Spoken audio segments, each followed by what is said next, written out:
is related to this in a way. It would focus on a relocation program for visa holders living in the Seoul capital region who already have a skilled visa. So they already have an E-74 visa.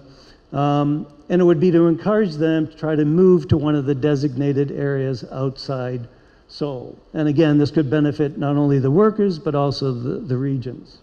But there are big impediments. There's that lure of Seoul. And as a newspaper headline that caught my attention as I was preparing for this presentation stated, "Factories in the rural areas suffer from labor shortages as foreigners flock to Seoul."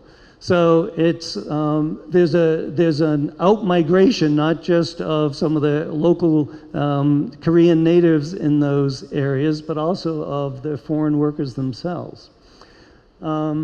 And foreign workers who are in Seoul just may not know about some of the attractions of the other areas. Some of the attractions, for example, that we heard about in the two presentations from the regional ministers this morning, the governors this morning.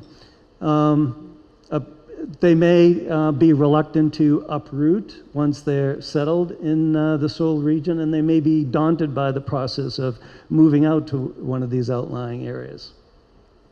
But there is also a potential appeal of relocating.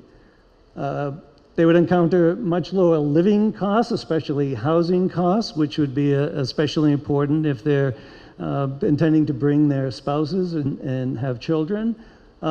Some people may prefer smaller cities and rural communities. Some may be unhappy with their job in Seoul and be ready for a change.